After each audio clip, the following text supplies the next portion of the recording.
They tore down our lake cabin because, in the HOA president's words, people like my wife don't belong here. We came home from a trip to find the home my grandfather built reduced to a smoldering pile of rubble. The HOA president thought she had won. She thought the law was on her side, that we were just some quiet couple she could bully out of the neighborhood. But she had no idea she just declared war on one of the FBI's most feared cybercrimes agents. She picked a fight with the one woman who could dismantle her entire corrupt empire with nothing but a keyboard. What do you do when a racist Karen destroys your family's legacy? Where are you watching from? Drop a comment below, because you're about to find out how tyrants get what they deserve. It started with a knock. Not the gentle tap of a friend, but the hard, impatient kind of knock that means trouble. Up at the cabin, you don't get many visitors.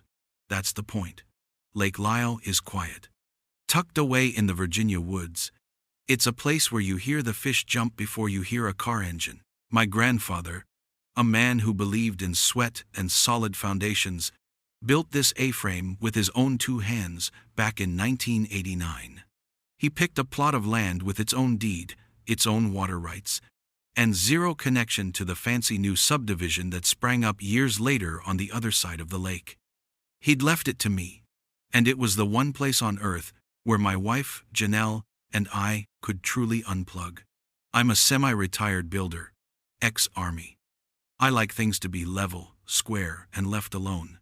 Janelle works with computers, something high-stress and classified that she never brings home. When we're at the cabin, she's just my wife, the woman who can sit on the dock for an hour, perfectly still, just watching the water. It was our peace. The knock shattered it. I opened the door to a woman in her mid-60s, dressed in a mint green windbreaker, with a clipboard clutched to her chest like a shield. She had that tight, joyless smile of someone who enjoys delivering bad news. Behind her stood 2 others, a mousy woman who looked terrified of her own shadow, and a heavy-set guy in a tactical vest that looked 2 sizes too small for him. A county sheriff's deputy stood off to the side, looking bored out of his mind. The woman in green spoke first. "I'm Brenda Carson, president of the Lake Lyle Homeowners Association," she announced, as if that meant something to me. "We've received multiple complaints about this structure." She waved a dismissive hand at the cabin my grandfather had poured his heart into. I looked at Janelle, who had come to stand beside me. She was calm, her face unreadable. That's her way. She observes. "This isn't part of the HOA, ma'am," I said, keeping my voice even. "I learned long ago in the Army that the first person to yell is the first person to lose." Brenda let out a short, sharp laugh. "According to our revised community charter, any property with lake access falls under our jurisdiction for safety and zoning compliance. You've built an illegal outbuilding without board approval, and it violates at least 3 neighborhood bylaws." She tapped her clipboard. "It needs to come down." The guy in the tactical vest puffed out his chest. The sheriff sighed, clearly wishing he were anywhere else. This was Janelle's cue. She didn't argue or raise her voice. She just stepped forward and said, "Officer, could I show you something?" She spoke directly to the deputy, ignoring Brenda completely. We went inside, and Janelle retrieved a thick folio from our lockbox. She laid the documents out on the small kitchen table. "This is the original 1968 parcel map from the county surveyor's office," she said, her finger tracing a solid line. "This is the deed, recorded and filed in 1972, showing the property lines clearly excluded from any planned development. And this," she added, unrolling a large aerial survey from 1989, "shows the cabin was completed 15 years before the Lake Lyle HOA was even incorporated."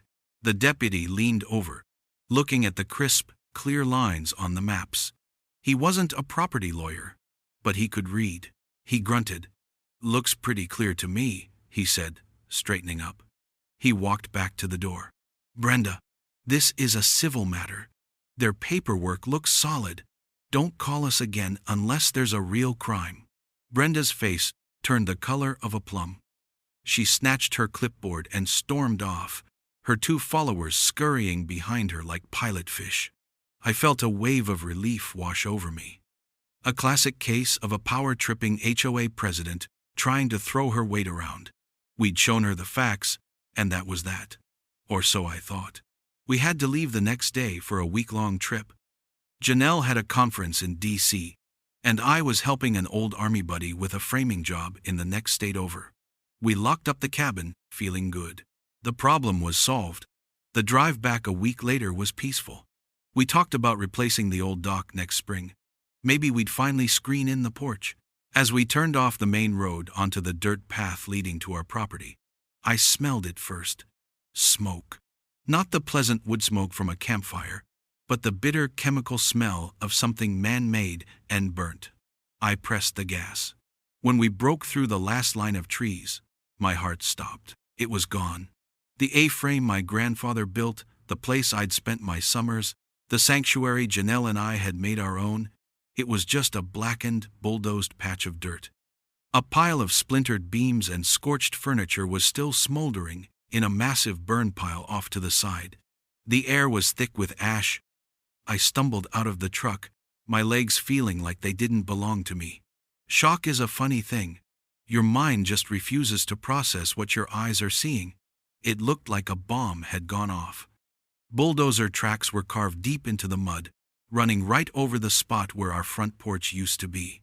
I walked toward the wreckage, my boots crunching on debris, and then I saw it. Stuck into the top of the ash pile, almost proud, was a small, laminated sign. The kind you'd get made at an office supply store.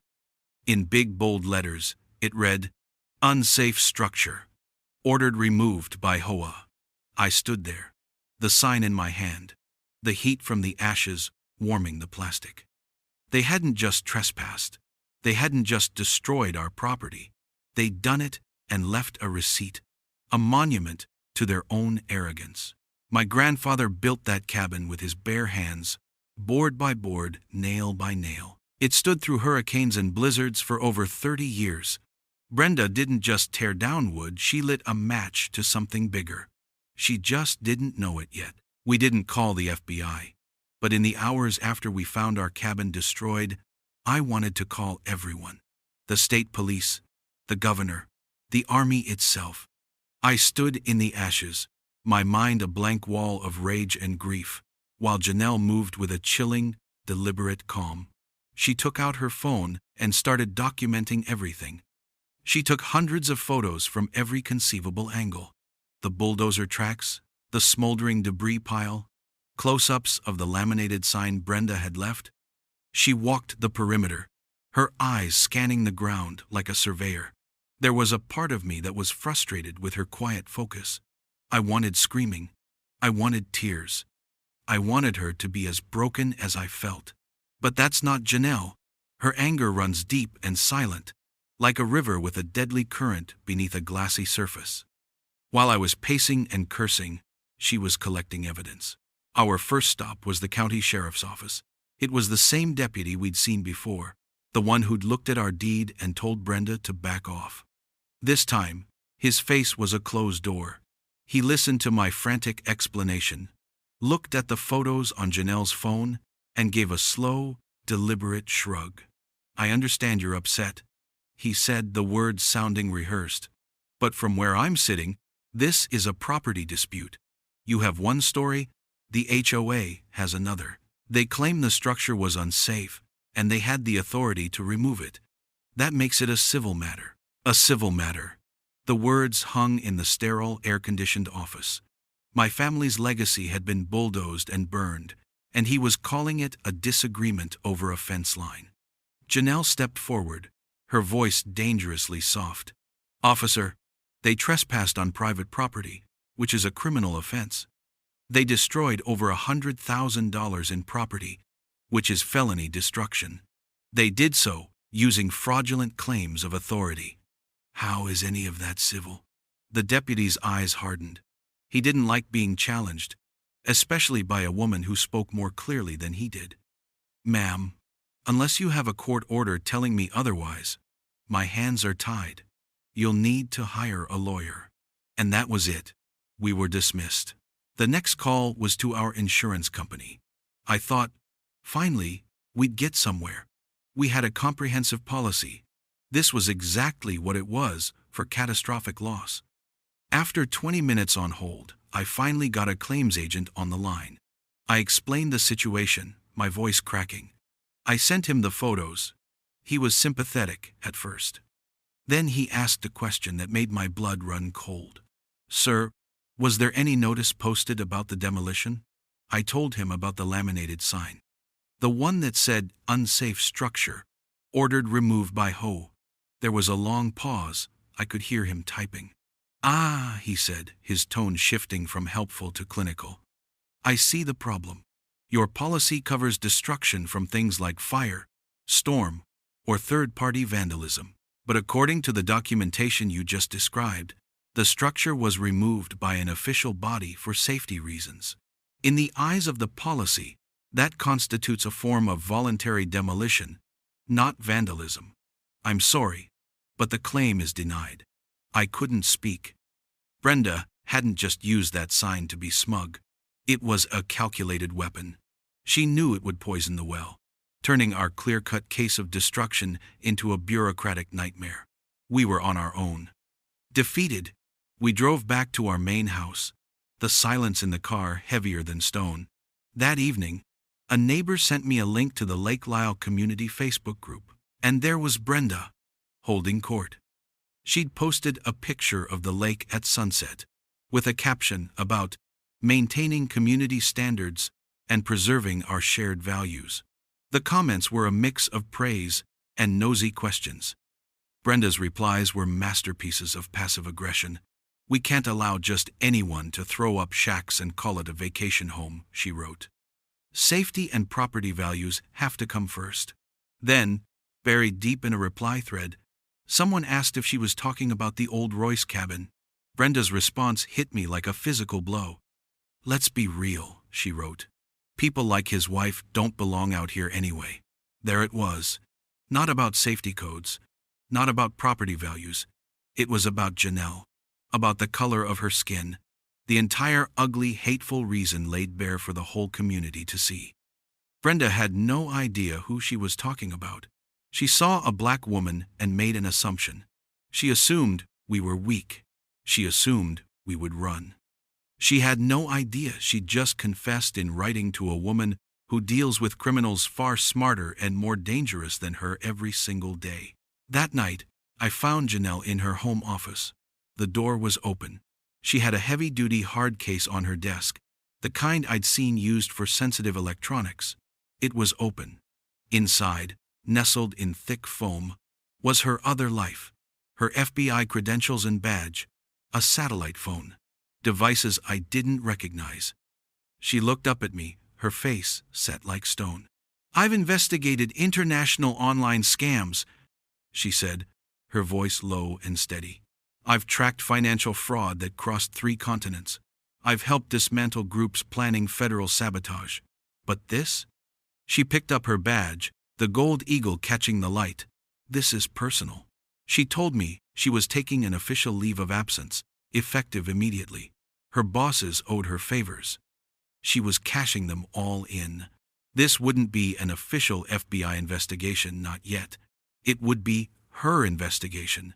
She wouldn't be using their resources, just their training, and all of her focus. She closed the case, the latches snapping shut with a final satisfying click. "Brenda Carson wanted a fight over bylaws," Janelle said, a thin, cold smile on her lips. "Instead, she's getting a federal agent." She stood up and walked to the window, looking out into the darkness. "And I'm going hunting. You want to know how to kill a lie? You start with the paperwork." While I was still fuming, replaying the sheriff's dismissal and the insurance agent's cold rejection in my head, Janelle was already moving. Our dining room table, usually covered with mail and newspapers, became her war room. She had her laptop open, a fresh legal pad, and a stack of file folders. Her focus was absolute. It was like watching a master craftsman lay out their tools before a complex job. She wasn't an FBI agent on a case. She was a wife whose home had been destroyed, and she was bringing her entire professional skill set to bear on the problem. There was no emotion, just process. Brenda built her authority on a foundation of lies, Janelle said, not looking up from her screen. We're going to pull out the bricks one by one until the whole thing collapses. Her first target was the source of all local power, the county records office. We drove there the next morning. It was a dusty, quiet place that smelled of old paper and weak coffee. Janelle was in her element. She knew exactly what to ask for. She requested the original parcel maps for our land, the official charter and incorporation documents for the Lake Lyle Homeowners Association, and every revision of the HOA's bylaws since its founding. The clerk, a woman who looked like she'd been there since the county was formed, brought out heavy, bound ledgers and spools of microfiche. Janelle spent hours poring over the documents, her finger tracing property lines on faded maps and highlighting text in photocopied legal filings. I just sat there, trying to keep up. After 3 hours, she found it. The cornerstone of Brenda's lie, the Lake Lyle HOA, was officially incorporated on June 12, 2004. My grandfather finished building our cabin in the summer of 1989. She found the original charter, the one filed in 2004. It clearly defined the HOA's boundaries, and our parcel was a clean, distinct island outside of their jurisdiction. It had never been legally annexed. There was no revised community charter that included our land. It simply didn't exist. Brenda hadn't just misinterpreted a rule, she had invented it from thin air. That evening, an email arrived. The subject line was just, Lake Lyle. It was from a man named Arthur Jenkins, a neighbor from down the road. I knew him to be a quiet, retired fellow who mostly kept to himself. In his email, he said he was a retired land surveyor and had heard what happened to our cabin. He said he'd had his own run-ins with Brenda, and that he didn't approve of her methods. He wrote that a few years ago, the HOA had tried to claim a 10-foot strip of his property for a community walking path, and he'd had to threaten legal action to get them to back down. He said he had something that might help us. Over the next hour, 3 more emails came from him. Each one was a bombshell. The first email contained an image file. It was a screenshot of a digital parcel map. Arthur had drawn a red circle around one area. This is the updated map the HOA circulates, he wrote. Compare it to the official one at the county office. You'll notice the property line around your land is conveniently blurred and shifted. It was forgery. A crude one, but enough to fool someone who didn't look too closely. The second email had a PDF attached. It was an internal HOA memo from 6 months prior. The subject line was Community Standards Enforcement. The memo, written by Brenda, outlined a new initiative to target non-compliant structures for removal. The third email was the one that made Janelle sit up straight. It was a forwarded message from Brenda's own email account to the other board members. It was about us. She'd written it the day after she first visited our cabin. They have the old deeds, it said. We'll have to use the safety codes to pressure them, cite them for violations, make it more trouble than it's worth to fight. It was a confession, in her own words. A clear, documented plan to harass us off our land, using fake violations as a weapon. Janelle saved every email, every attachment, documenting the exact time and date they were received. Her next step was to target the sheriff's department. The deputy said it was a civil matter, she explained. He's wrong, but he's making decisions based on the information he's being given. We need to know exactly what that information island. She filed a Freedom of Information Act, or FOIA, request with the county. It's a simple legal tool that allows any citizen to request copies of government records. She asked for all dispatch logs, call records, and internal communications related to our property address for the last 2 years. The county had 30 days to comply. They took 29. The documents arrived in a thick manila envelope. Janelle laid them out on the table. It was a log of pure harassment. Brenda and other members of the HOA had called the sheriff on our property a total of 6 times in the last year. The complaints were ridiculous. Suspicious vehicle parked. Possible unpermitted construction. Noise complaint on a weekend we were 1,000 miles away. Then we found the entry from 3 months ago. The call was from Brenda Carson herself. The dispatcher's note was short and damning. Caller reports a black woman taking photos of the property. States she might be a squatter. That was the day Janelle had been at the cabin alone, taking pictures of the fall colors on the trees. Brenda hadn't just seen a property owner. She'd seen a black woman and immediately called the cops. We now had proof of the lie, proof of the conspiracy to defraud, and proof of the racial motive behind it all. We had the past documented. Now it was time to document the present. That weekend, we drove back to the ruins of the cabin. It was a cold, gray day. I stood there, lost in the sad silence, while Janelle got to work. She pulled 3 small camouflaged boxes from her bag. They were high-end wildlife cameras, motion-activated, with night vision and cellular uplinks. She found 3 sturdy trees with clear sightlines to the entire property. She mounted one facing the dirt road, another on the burn pile, and a third watching the spot where the cabin once stood. After she was done, she stood beside me, looking at the devastation. "Brenda and her friends think they've won," she said quietly, her breath making a small cloud in the cold air. "They think we're gone. People like that can't resist coming back to admire their handiwork." She pulled out her phone and checked the signal from the cameras. All 3 were online, streaming crystal clear images. "Let's see who shows up when they think no one's watching. You can't vote against gravity. And you can't vote against fire codes." Brenda Carson could write all the fake memos and draw all the fake maps she wanted, but she couldn't change the physical laws of the world. One of those laws is that a massive pile of wood, insulation, and furniture doesn't just burn down to the ground neatly without a little help. That's what was bothering Janelle. It was the tidiness of the destruction that didn't sit right with her. A controlled burn of that size, right next to a lake and surrounded by acres of dry woods, required a permit, a serious one. So, while we waited for the trail cams to bear fruit, she started making calls. Her first one was to the county fire marshal's office. She didn't introduce herself as an FBI agent. She just said she was a concerned property owner. She gave them our parcel number and asked a simple question. Had any burn permits been issued for that location in the last month? The woman on the other end of the line was friendly and efficient.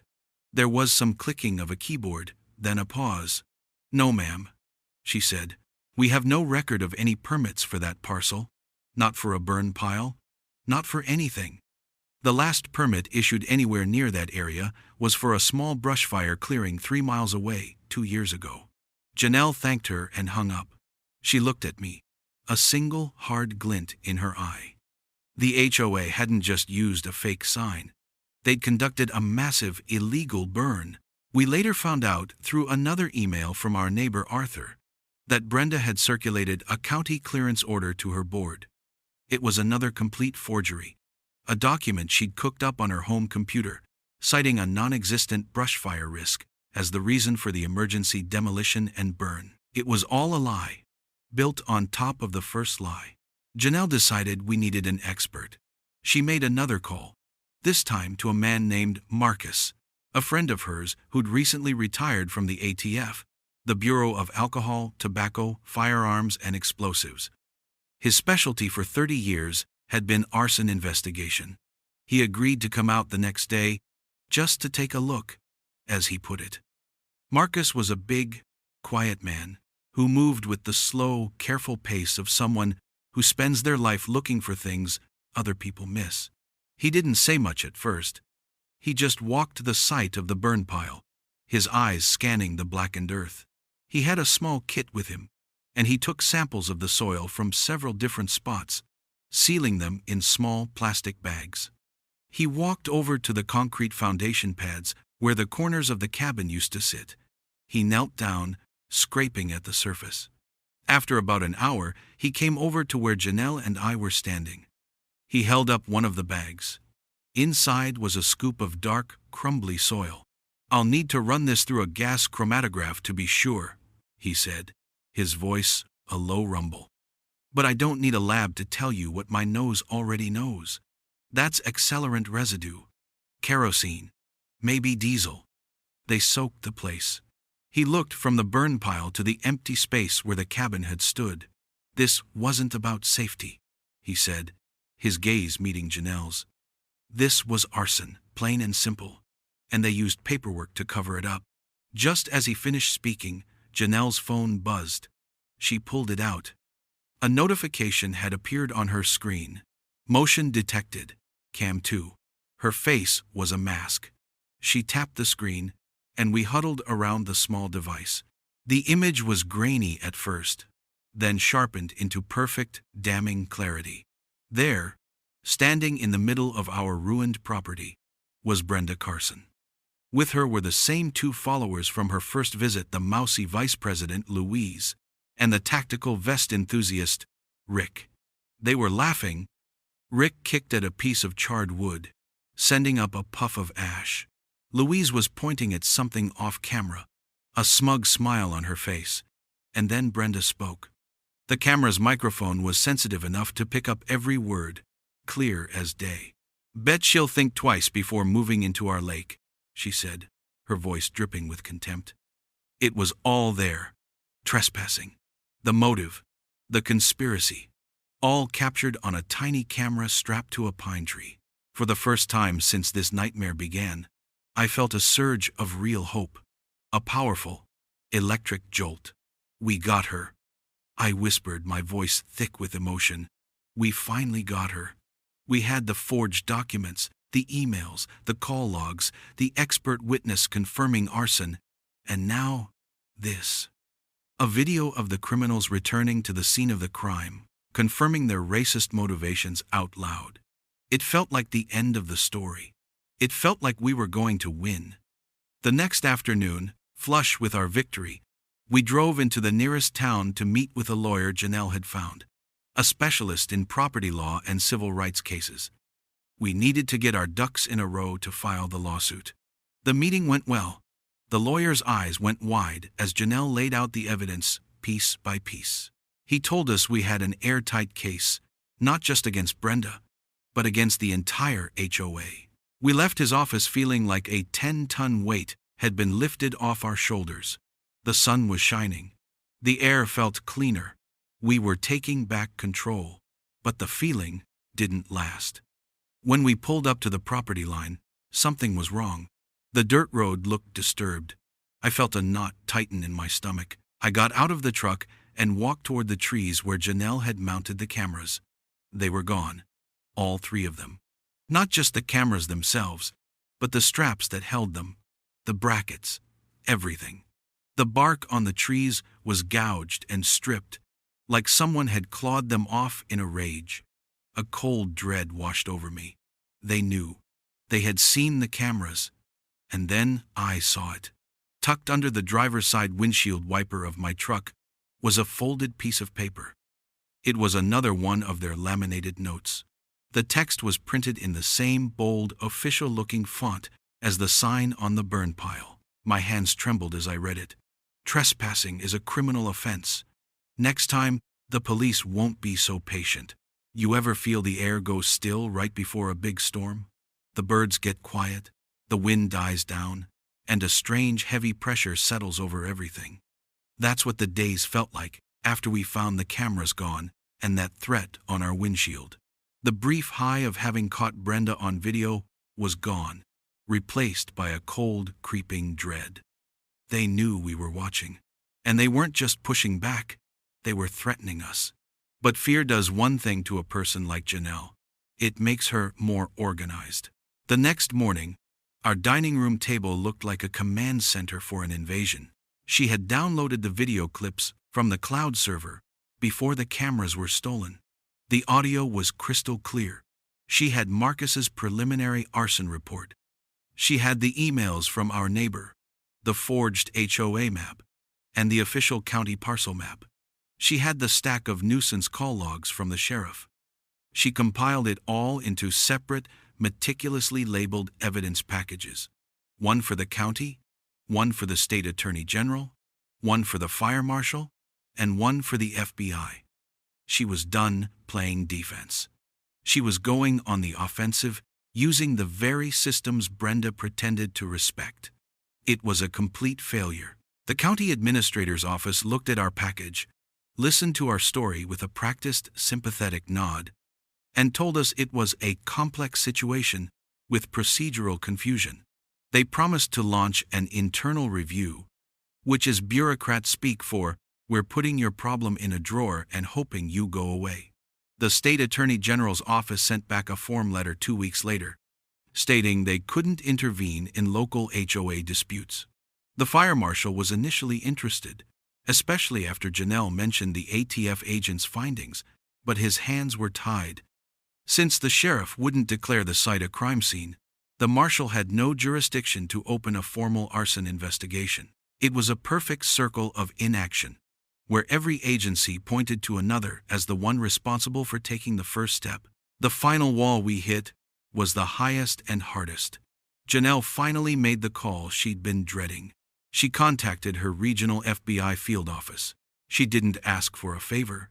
She filed a formal report, just as any citizen would, detailing the evidence of wire fraud, from the forged documents, conspiracy, and potential hate crime violations.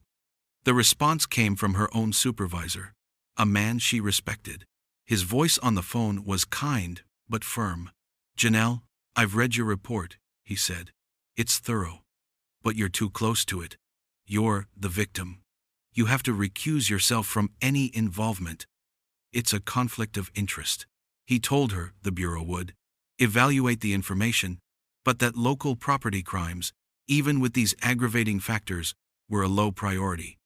He was telling her that the system she had dedicated her life to upholding couldn't help her.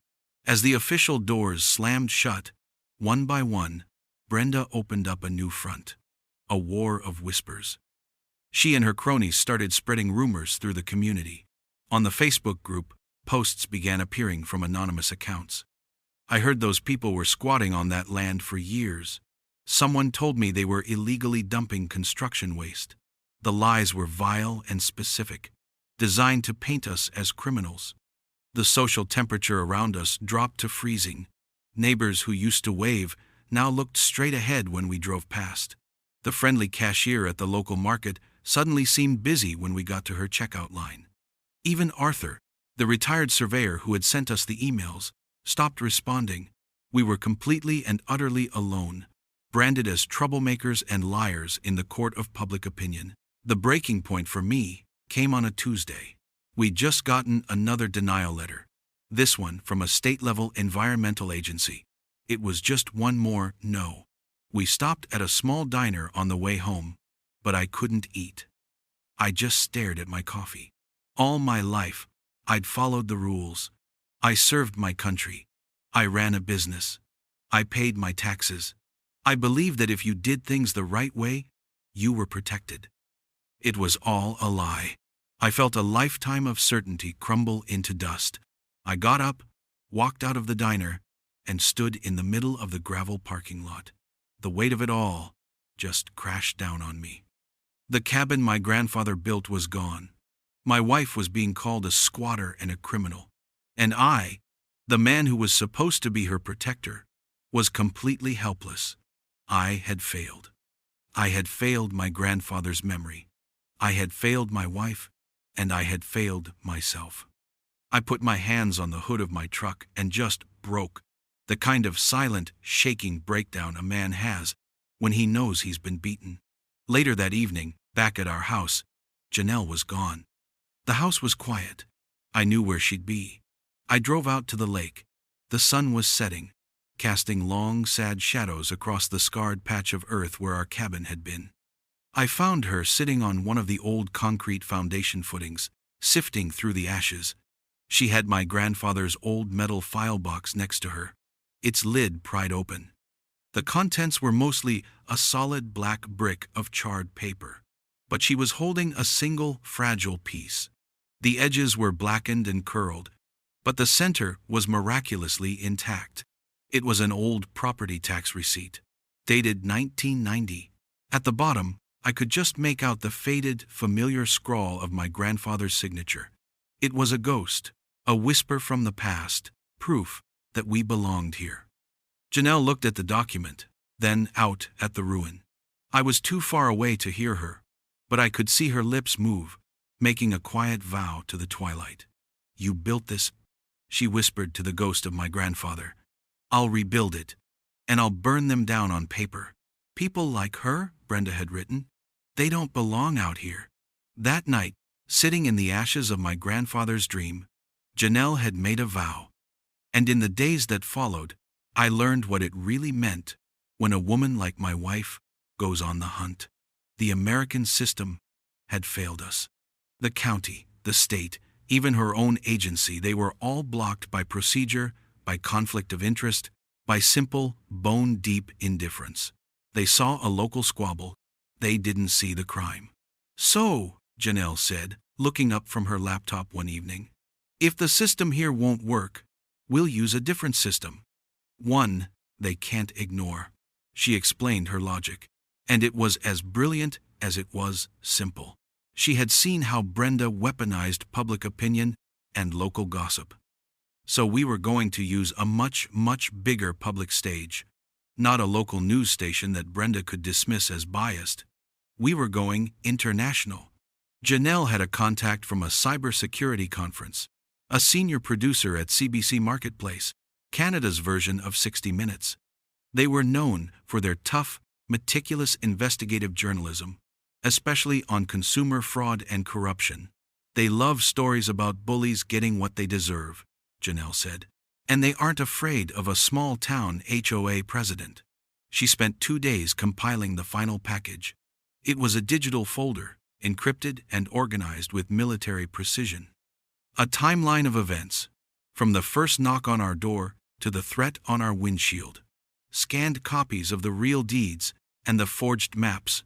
Side by side, the audio files from the trail cam, with Brenda's voice, clear as a bell, mocking my wife. Marcus's official arson report, confirming the use of accelerants. The screenshots from the Facebook group. The nuisance call logs.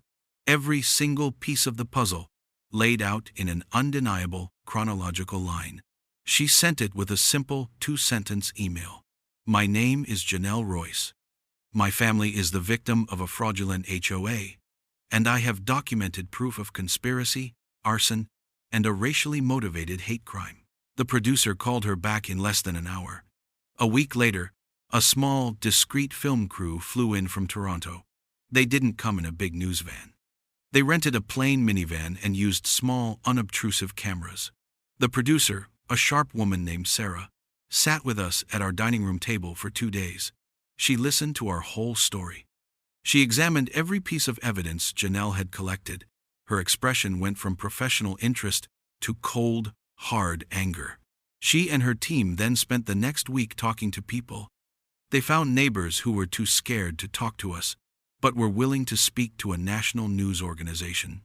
They got copies of the HOA's financials. They even got Louise, the mousy vice president, to crack under pressure in a recorded phone call, admitting the burn permit was fake. Then came the main event. Sarah, the producer, requested an interview with Brenda Carson for a story on successful community management. Brenda, puffed up with pride and arrogance, readily agreed. They set up the interview in the HOA's small community clubhouse. Brenda arrived in her pastel windbreaker, clipboard in hand, ready for her moment in the spotlight. I watched the raw footage later. Sarah started with softball questions. "Tell me about your role as president. What are your community's values?" Brenda glowed. She talked about safety, standards, and protecting property values. Then Sarah's tone shifted. "I'd like to show you a document," she said, sliding a copy of the forged HOA map across the table. "Can you explain why this map, which you circulate to residents, is different from the official map on file with the county?" Brenda's smile froze. She sputtered, calling it a clerical error. Sarah slid another document across. It was Brenda's email. "We'll have to use the safety codes to pressure them." Brenda turned pale. Then came the audio. Sarah played the clip from the trail cam. Brenda's voice filled the small room. Bet she'll think twice before moving into our lake. It was a public execution, done with quiet questions and undeniable facts. The segment, titled Fake HOAs, Real Damage, aired 2 weeks later. It was devastating. They showed the pictures of our destroyed cabin. They showed the fire marshal confirming the burn was illegal. And they aired audio from a secret recording a neighbor had taken at a recent HOA meeting. A final nail in Brenda's coffin. Her voice, shrill and angry, cut through the air. I don't care what the deed says. We make the rules now. The morning after the segment aired, the world changed. Our phone didn't stop ringing. The county administrator called, profusely apologetic. The state attorney general's office announced a formal investigation into fraudulent HOA practices statewide. The fire marshal declared the burn site an official arson crime scene. And then came the call from Janelle's supervisor at the FBI. The Bureau is formally reopening its inquiry based on new evidence brought to light, he said, his voice all business. The public pressure had become too immense to ignore. The system was finally being forced to work. That afternoon, a neighbor called me, his voice trembling with excitement. You need to see this, he said. I walked to the window. 2 dark blue, unmarked sedans had pulled up in front of Brenda Carson's perfectly manicured lawn. 4 agents in suits and windbreakers got out. They didn't run. They didn't yell. They just walked up her driveway with a calm, unstoppable purpose. They knocked on the door. A moment later, they led Brenda out. Her face was a mask of disbelief. She wasn't wearing her pastel windbreaker. She was just a confused, frightened woman. One of the agents put her hands behind her back. Handcuffs don't make a sound on TV. But in the quiet of a suburban afternoon, I could imagine the sound perfectly. The sharp mechanical click of cold steel. The sound of a lie finally breaking.